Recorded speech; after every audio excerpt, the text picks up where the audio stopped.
hello. Welcome, welcome. Glad to see you are back. Because I am too. Boo boo. Anyway, so today I really wanted to talk about the basic pillars of practice. And I want to say grand rising, good evening, grand afternoon. So, whatever time you're watching this video, I appreciate you being here. So, I want to say, or however, I want to say, disease and degeneration is going to be the topics of today and how it can affect the basic pillars of us. The basic pillars of practice. What are these pillars? Our body, our mind, our soul. In the Tao, it is our essence, our energy, and our spirit. And it is important to remember that disease and degeneration is not discriminate, This happens all the time in life, and we're subject to it because we're on this earth. Illness has no boundaries, and all hosts are subject to illness. So no matter if you're on the East Coast or no matter if you're on the West Coast, we're blessed to have thousands and thousands and thousands of years of experiments, methods, conclusions, ideologies, philosophies, and then some amongst the African culture, the Chinese culture, even in the Middle East. But in general, we're blessed to have thousands and thousands of years of knowledge of how we can use this to cultivate our own well-being and, prolong our life and increase our longevity, right?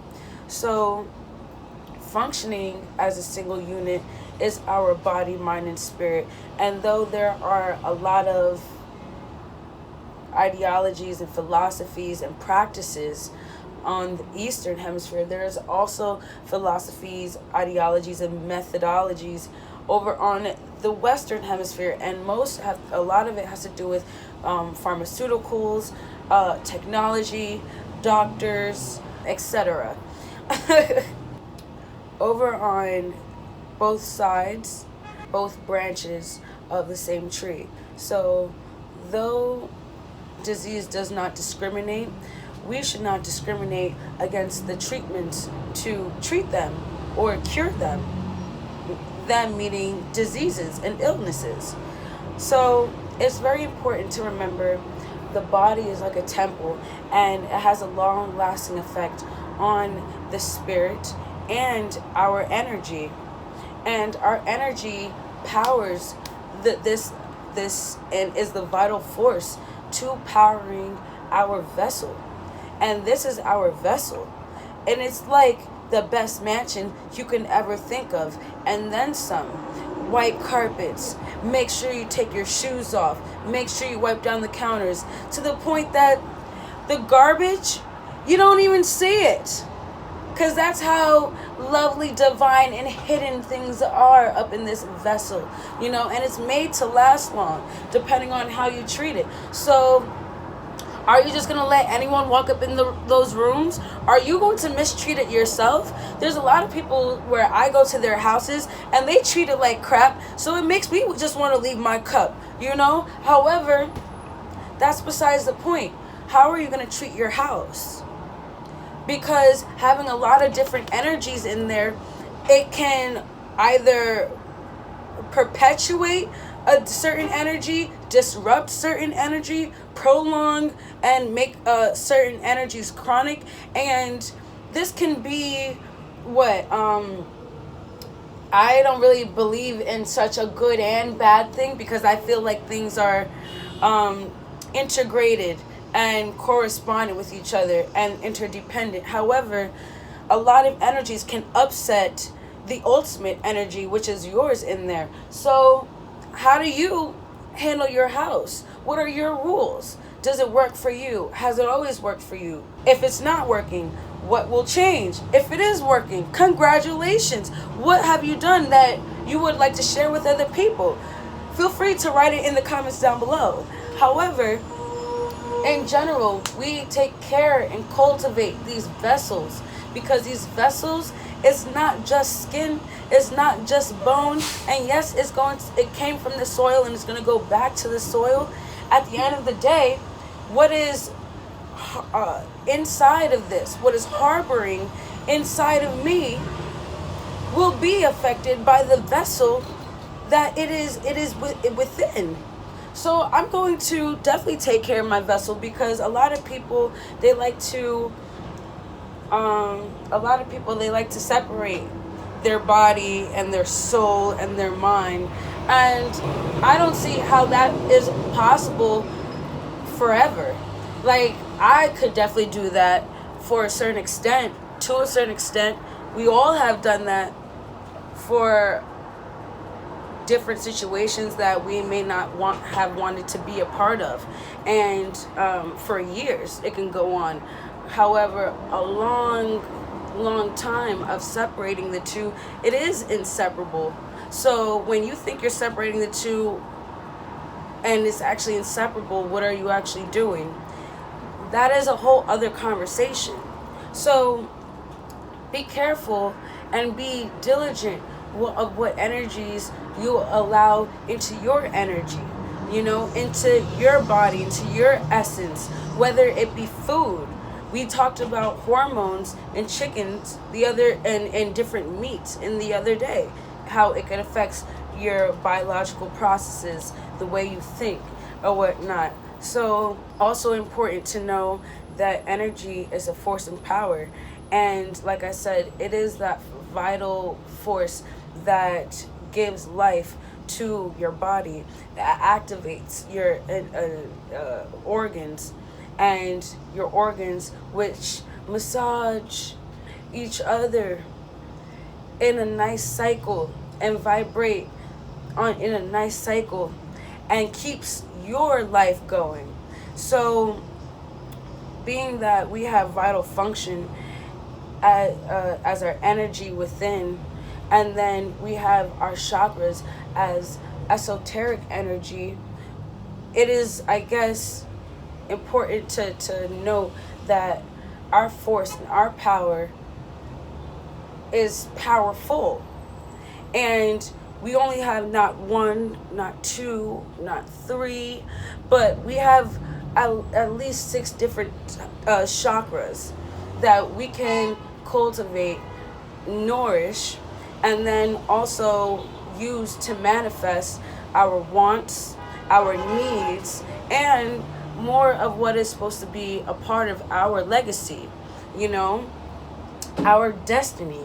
So the spirit references the mind, the cognitive function, the feelings and thoughts, intents, and will. And I was doing research and I was seeing that we actually make decisions off of our heart. And a majority, if not all of our decisions, are off of our heart. So we think with our heart. And I know I've always heard, oh, I'm trying...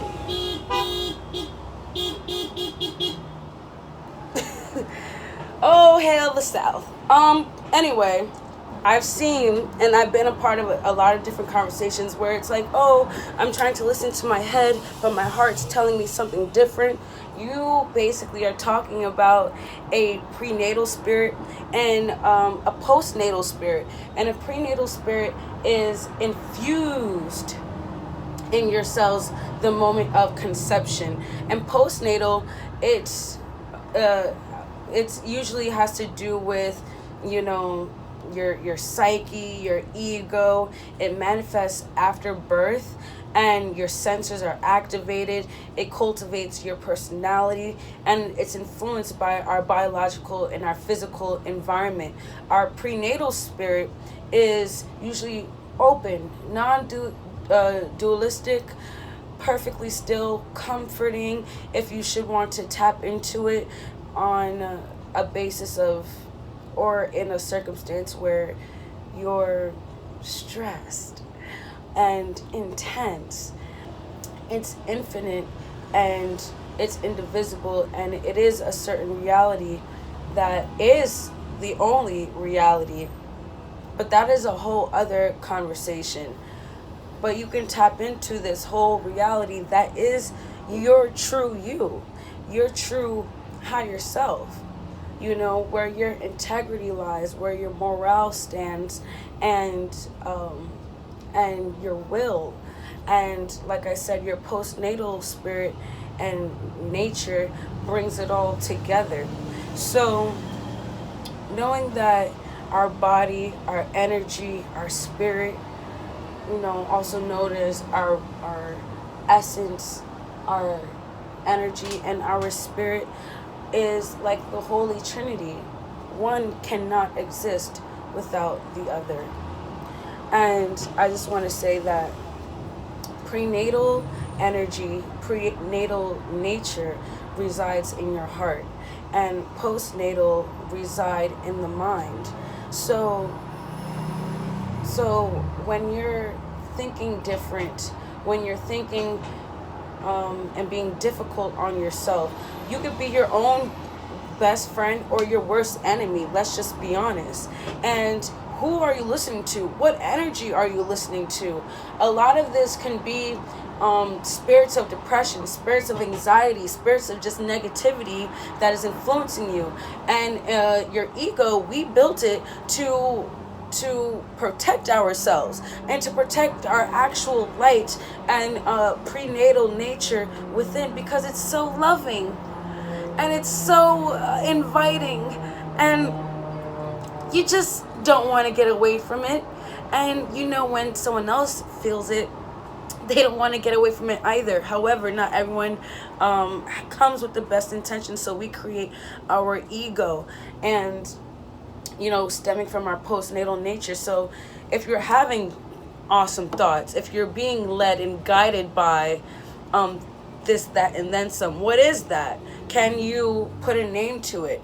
A lot of people have different personalities, have names for their different personalities, they say. And to me, it's just your mind coming up with different ways of protecting what's really within all of us. If we just kind of like look within and dive deep a little bit. But our prenatal spirit is more open, and our postnatal spirit is closed, judgmental. We have self-talks with it, and it tells us what is reality and what is not, as if you're not the one that controls this reality. You control everything you see, but that is a whole other topic. It's influenced and impressed constantly on your physical environment. It's misleading most of the time, actually. And just imagine that we're influenced by our environment around us, our family, our friends, the society, our jobs, our schools, our community centers, our everything. And we're taking all that and then some within every day, every week. And we look at our inner selves and feel the need to talk, to speak, and delegate. You have to ask yourself, who's speaking? Who is in control here? Hence the law of the mind. Control your mind. You can control yourself. You can control your reality, and then manifest your abundance. But like I said, stay tuned and we will get into these things. I just want to say, control your senses and calm and maintain your emotion, because that is the best way that your ego slides right up in there. Instead of being your armor, it's the enemy against you sometimes. Just don't let it slide up in there so easily through the basis of lack of emotional intelligence, controlling your emotions and your perspective. It's based off our postnatal nature. It's based off experience in our lives through sensory perspectives. So our eyes, nose, ears, mouth, touch. So who talked to you? Who spoke to you? Who did you listen to? Like in general, Whose food were you smelling growing up? All these things. It's like, who hurt you? It's a lot of different aspects to think about when you're thinking about what really developed my ego, what really developed my psyche, what really developed my personality. My sensors are activated and it's developed through these sensors. So, wagwan, you know? Because of this, that is a direct tell and that is a direct influence to how you control your destiny in a way, how you, because I feel like we're all born with a destiny, but how you manifest your fate. So we can combat disease, we can combat degeneration. We know it has no boundaries, and these pillars are vulnerable and subject to depletion and decay. Restore the unity within yourself, purify your pillars, because we can do this every day. It's either that or there's a premature death or chronic disease, or a sense of peace, a sense of happiness, and then a sense of prolonging longevity. There's two different sides that we can choose, and sometimes when we're teetering in the middle, there is no middle, I'm sorry, there's some gray areas, and sometimes there's not. It's either, do I love myself or do I not? And if I don't, what can I do every day in my practice and my habits to show myself that I love myself? But also, I like balance. Not every day you have to eat a salad and meditate and think that, okay, this is where I'm going to do, and I'm going to teach myself to be happy. You can do that. But sometimes I like a chicken wing as well. So to be honest, it's not just about what facilitates our happiness. What facilitates happiness when we're balanced. That's a whole other diary entry. So, delay your aging process and prevent disease and prolong your life. And because we passively permit physical and environmental emotional influence to govern our essence, our vessels, our body and energy. And because of that, our energy and our spirit actually follows, what is governing our body, which ultimately at this point is a physical environment, an environmental, emotional environment, etc. And all of that does not prolong your life. If your spirit and energy is following your body instead of the other way around, let me know how that goes for you. Because if your body makes all decisions, then you may be into some shit. Because that's honestly where a lot of fatherless children come from. Body ways of thinking. We thinking from our root chakra, instead of our crown chakra, our third eye chakra. Most of the time we're closed heart chakra wise. So where are you prolonging your life and where are you degrading your life? And then freely giving up your primal power within, it allows us to degrade quick.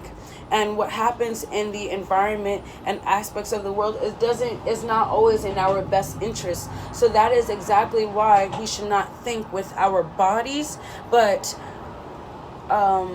carry out our will, our intent, our morale, integrity, and happiness through our minds and our minds, energy, our spirit, right? So Taoists, we command the mind. Taoists, we reverse depletion. Taoists, we know the secret of making the best or the worst into the best outcome. And we hone in on personal energy and regulate biochemical transformations and vital organ functioning within. And it's literally a mind over matter kind of concept.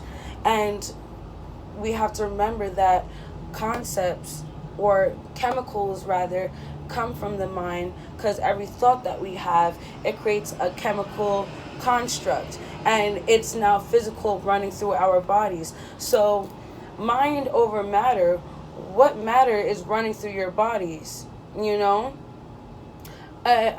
Is it positive or is it negative? If there's a matter that is running over you, what matter then runs through your body through that thought, through your own thinking? If you follow what I'm, putting down, I hope you're picking it up. So in general, because I'm picking it up too, I have to say this to myself when I am alone. I have to say this to myself when I have nobody but myself. And I have felt, and I have been in positions where I have nobody but myself. I am in a position where I have nobody but myself. However, my mind is over this matter, because I'm going to use my crown chakra. I'm going to use my third eye chakra. I'm going to use my heart and my throat chakra. And I'm going to cultivate my energies to where it works for me, works for what I see, the reality that I live every day, right? And I hope that I can do that with a group of people, and a group of people can do that with me. So, definitely comment down below what you think of self-maintenance. What do you think of the basic pillars within our lives that govern our lives and our destiny? And we all know practice doesn't make perfect. We will never be perfect, no matter all the rules that we follow in this world. However, practice does make consistent. So what do you want to be consistent? It's definitely a matter of method, with a touch of mind over matter. So with that being said, a lot we got into, a lot we're going to continue to get into, and I appreciate so much you giving me your time, your effort, your energy, your essence, and all these things. It's crazy. And I'm gonna catch you at the next video. If you could get down with the crown and you feeling this sound, like and subscribe to join my tribe. Share, because I know you care, because next video I will see you there. Deuces, lovelies. Me love you lots.